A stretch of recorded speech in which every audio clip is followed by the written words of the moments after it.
ವೀಕ್ಷಕರೇ, ನಿಮ್ಮೆಲ್ಲರ ಜೀವನದಲ್ಲಿ ನೀವು ಯಾವ ಸಸ್ಯವನ್ನ ನೋಡಿದ್ದೀರೋ ಇಲ್ವೋ ಗೊತ್ತಿಲ್ಲ, ಆದ್ರೆ ಈ ಒಂದು ಗಿಡವನ್ನ ಮಾತ್ರ ಖಂಡಿತವಾಗಿ ನೋಡೇ ಇರ್ತೀರಾ. ಇದು ನಿಮ್ಮ ಮನೆ ಸುತ್ತಮುತ್ತ, ರಸ್ತೆ ಬದಿಯಲ್ಲಿ, ಖಾಲಿ ಸೈಟ್ಗಳಲ್ಲಿ ಅಥವಾ ನಿಮ್ಮ ಜಮೀನಿನ ಯಾವುದಾದ್ರೂ ಒಂದು ಮೂಲೆಯಲ್ಲಾದ್ರೂ ಈ ಒಂದು ಗಿಡ ನಿಮ್ಮ ಕಣ್ಣಿಗೆ ಬಿದ್ದೇ ಇರುತ್ತೆ.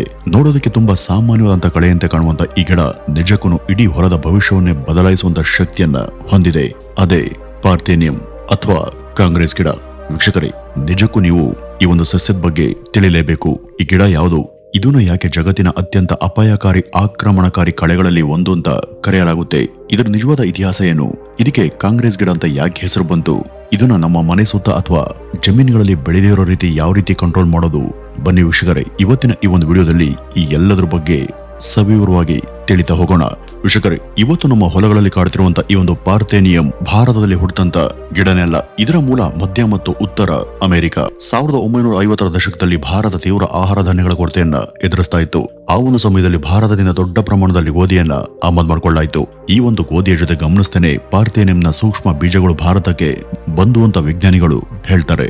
ಆರಂಭದಲ್ಲಿ ಯಾರು ಕೂಡ ಈ ಗಿಡದ ಬಗ್ಗೆ ಗಂಭೀರವಾಗಿ ಯೋಚಿಸಲಿಲ್ಲ.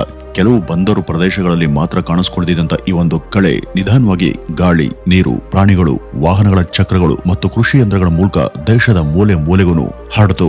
ಇವತ್ತು ಇದು ರಸ್ತೆ ಬೀದಿಗಳಲ್ಲಿ, ಕಾಲುವೆಗಳ ಬಳಿ, ಖಾಲಿ ಜಾಗಗಳಲ್ಲಿ ಮತ್ತೆ ಕೃಷಿ ಭೂಮಿಗಳಲ್ಲಿ ಸಾಮಾನ್ಯವಾಗಿ ಕಾಣಿಸ್ಕೊಳ್ತವೆ. ಈ ಒಂದು ಗಿಡವನ್ನ ಹಲವು ಕಡೆ ಕಾಂಗ್ರೆಸ್ ಗಿಡ ಅಂತ ಕರೀತಾರೆ. ಆದ್ರೆ ಇಲ್ಲಿ ಈ ಒಂದು ವಿಷಯವನ್ನು ನೀವು ಸ್ಪಷ್ಟವಾಗಿ ತಿಳ್ಕೊಳ್ಬೇಕು. ಇದು ಸರ್ಕಾರ ಇಟ್ಟಂತ ಅಧಿಕೃತ ಹೆಸರಲ್ಲ. ಇದಕ್ಕೆ ರಾಜಕೀಯ ಪಕ್ಷದ ಜೊತೆ ಯಾವುದೇ ವೈಜ್ಞಾನಿಕ ಸಂಬಂಧ ಕೂಡ ಇಲ್ಲ. 1950ರ ದಶಕದಲ್ಲಿ ಈ ಗಿಡ ಭಾರತದಲ್ಲಿ ವೇಗವಾಗಿ ಹರಡಿದಂತ ಸಮಯದಲ್ಲಿ ದೇಶದಲ್ಲಿ ಕಾಂಗ್ರೆಸ್ ಸರ್ಕಾರ ಅಧಿಕಾರದಲ್ಲಿತ್ತು. ಆದ್ರಿಂದಲೇ ಜನ ಇದನ್ನ ವ್ಯಂಗ್ಯವಾಗಿ ಕಾಂಗ್ರೆಸ್ ಗಿಡ ಅಂತ ಕರೆಯೋದಿಕ್ಕೆ ಶುರು ಮಾಡಿದ್ರು ಎಂಬ ಜನಪ್ರಿಯ ನಂಬಿಕೆ ಇದೆ. ಆದ್ರೆ ಇದಕ್ಕೆ ಯಾವುದೇ ಅಧಿಕೃತ ಸರ್ಕಾರಿ ದಾಖಲೆ ಅಥವಾ ವೈಜ್ಞಾನಿಕ ಪುರಾವೆ ಇಲ್ಲ. ಇದರ ವೈಜ್ಞಾನಿಕ ಹೆಸರು ಪಾರ್ಥೇನಿಯಂ ಹಿಸ್ಟೆರೋಫೋರೆಸ್. ಹಾಗಾದ್ರೆ ಈ ಒಂದು ಗಿಡವನ್ನ ವಿಜ್ಞಾನಿಗಳು ಜಗತ್ತಿನ ಅತ್ಯಂತ ಅಪಾಯಕಾರಿ ಕಳೆಗಳಲ್ಲಿ ಒಂದು ಅಂತ ಯಾಕೆ ಕರೀತಾರೆ?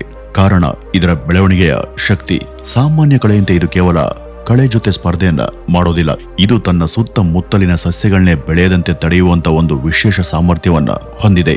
ಅದನ್ನೇ ವಿಜ್ಞಾನದಲ್ಲಿ ಅಲಿಲೋಪತಿ ಅಂತ ಕರೀತಾರೆ. ಈ ಪಾರ್ಥೇನಿಯಂ ಸಾಮಾನ್ಯ ಕಳೆ ಅಲ್ಲ. ಇದು ಇತರ ಗಿಡಗಳ ಜೊತೆ ಸ್ಪರ್ಧೆ ಮಾಡಿ ಬೆಳೆಯುವಂತ ಸಸ್ಯ ಕೂಡ ಅಲ್ಲ.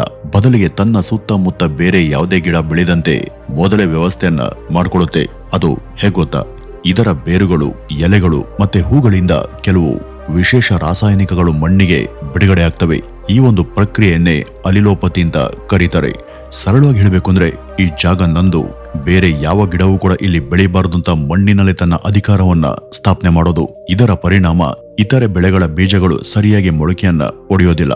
ಮೊಳಕೆ ಹೊಡೆದ್ರೂ ಕೂಡ ಅವುಗಳ ಬೆಳವಣಿಗೆ ಕುಂಠಿತವಾಗುತ್ತೆ. ಅದರ ಫಲವಾಗಿ ಬೆಳೆಗಳ ಇಳುವರಿಯೂ ಕೂಡ ಕಡಿಮೆ ಆಗಬಹುದು. ಆದ್ರೆ ಇದರ ಅಪಾಯ ಕೇವಲ ಬೆಳೆಗಳಿಗೆ ಮಾತ್ರ ಸೀಮಿತವಲ್ಲ.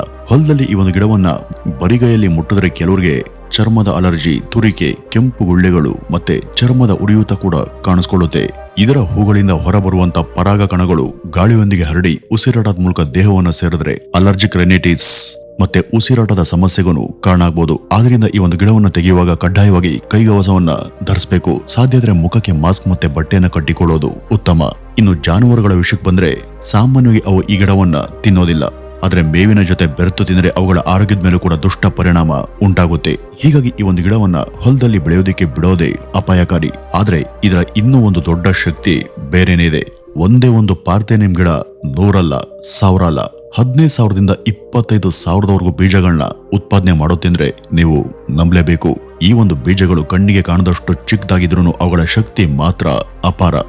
ಇನ್ನು ಈ ಒಂದು ಗಿಡದ ಆಯುಷ್ಯವನ್ನು ನೋಡುವುದಾದ್ರೆ ಒಂದು ಗಿಡ ಕೆಲವೇ ತಿಂಗಳು ಮಾತ್ರ ಬದುಕುತ್ತೆ. ಆದ್ರೆ ಆ ಒಂದು ಅವಧಿಯಲ್ಲೇ ಸಾವಿರಾರು ಬೀಜಗಳನ್ನ ಇದು ಉತ್ಪಾದನೆ ಮಾಡುತ್ತೆ. ಇನ್ನು ಈ ಗಿಡಗಳ ಇನ್ನೊಂದು ಅಚ್ಚರಿ ಮಾಹಿತಿ ಏನಪ್ಪಾ ಅಂದ್ರೆ ಇದರ ಬೀಜಗಳು ಬಿದ್ದಂತ ಜಾಗದಲ್ಲಿ ಎಲ್ಲವೂ ಕೂಡ ಒಂದೇ ಬಾರಿ ಮೊಳಕೆ ಹೊಡೆಯಲ್ಲ. ಕೆಲವು ವರ್ಷಗಳ ನಂತರ ಕೂಡ ಕೆಲವು ಬೀಜಗಳು ಮತ್ತೆ ಬೆಳಿಬಹುದು. ಅದಕ್ಕಾಗಿನೇ ಈ ಒಂದು ಕಳೆಯನ್ನ ಸಂಪೂರ್ಣ ನಿರ್ಮೂಲನೆ ಮಾಡೋದು ಕಷ್ಟ. ಇನ್ನು ಇವು ಬರಗಾಲದಲ್ಲೂ ಕೂಡ ಬದುಕ್ತವೆ. ಮಳೆ ಇಲ್ಲದೆ ಇದ್ರು ಕಡಿಮೆ ನೀರಿನಲ್ಲೂ ಕೂಡ ಈ ಗಿಡ ಬದುಕುವಂತ ಸಾಮರ್ಥ್ಯವನ್ನ ಹೊಂದಿವೆ. ಆದ್ರಿಂದನೇ ಒಣ ಪ್ರದೇಶಗಳಲ್ಲೂ ಕೂಡ ಇವು ತುಂಬಾ ವೇಗವಾಗಿ ಹರಡ್ಕೊಳ್ತವೆ. ಮತ್ತೆ ಮೊದಲು ಬೆಳೆಯುವಂತ ಸಸ್ಯಗಳಲ್ಲಿ ಇವು ಕೂಡ ಒಂದು. ಖಾಲಿ ಜಾಗ, ರಸ್ತೆ ಬದಿ ಅಥವಾ ಹೊಸದಾಗಿ ಮಣ್ಣನ್ನು ಆಗದಂತ ಜಾಗಗಳಲ್ಲಿ ಮೊದಲು ಕಾಣಿಸ್ಕೊಳ್ಳುವಂತ ಸಸ್ಯಗಳಲ್ಲಿ ಪಾರ್ಥೇನಿಯಂ ಕೂಡ ಒಂದು. ಇನ್ನು ಇದು ಭಾರತ ಮಾತ್ರ ಅಲ್ಲ, ಆಸ್ಟ್ರೇಲಿಯಾ, ನೇಪಾಳ, ಶ್ರೀಲಂಕಾ, ದಕ್ಷಿಣ ಆಫ್ರಿಕಾ, ಇಥಿಯೋಪಿಯಾ ಸೇರಿದಂತೆ ಹಲವಾರು ದೇಶಗಳಲ್ಲಿ ಆಕ್ರಮಣಕಾರಿ ಕಳೆಯಾಗಿ ಇದು ಗುರುತಿಸಿಕೊಂಡಿದೆ.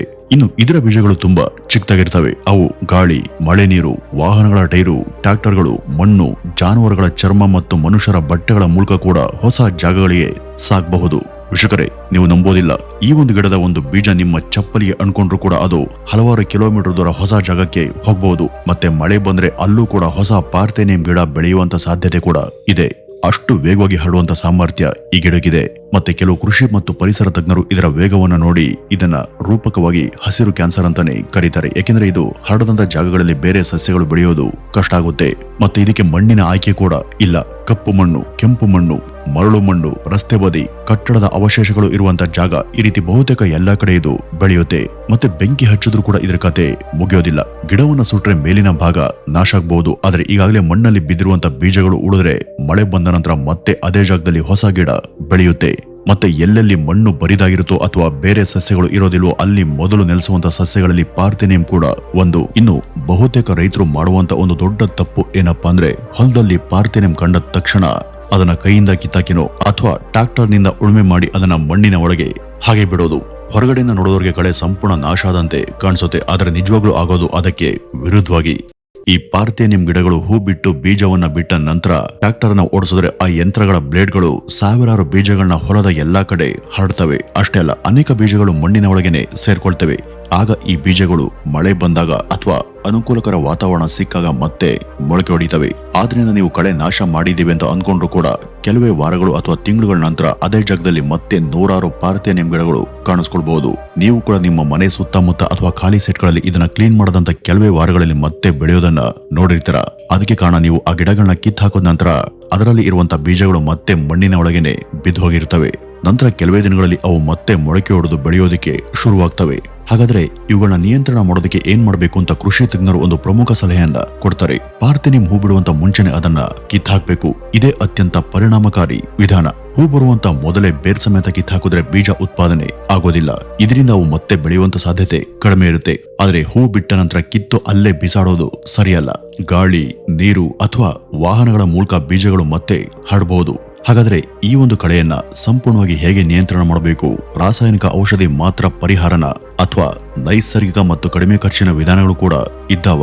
ವೀಕ್ಷಕರೇ, ಪಾರ್ಥೇನಿಯಂ ವಿರುದ್ಧ ಹೋರಾಟದಲ್ಲಿ ಒಂದೇ ಒಂದು ವಿಧಾನ ಸಾಕಾಗೋದಿಲ್ಲ. ಅದನ್ನ ಸಂಪೂರ್ಣವಾಗಿ ನಿಯಂತ್ರಣ ಮಾಡೋದಕ್ಕೆ ಒಂದಕ್ಕಿಂತ ಹೆಚ್ಚು ವಿಧಾನಗಳನ್ನ ಒಟ್ಟಿಗೆ ಅನುಸರಿಸಬೇಕು. ಅದರಲ್ಲಿ ಮೊದಲ ವಿಧಾನ ಹೂ ಬಿಡುವಂತ ಮುಂಚೆನೆ ಬೇರ್ ಸಮೇತ ಕಿತ್ತಾಕೋದು. ಇದು ಅತ್ಯಂತ ಸರಳ ಮತ್ತೆ ಅತ್ಯಂತ ಪರಿಣಾಮಕಾರಿ ವಿಧಾನ.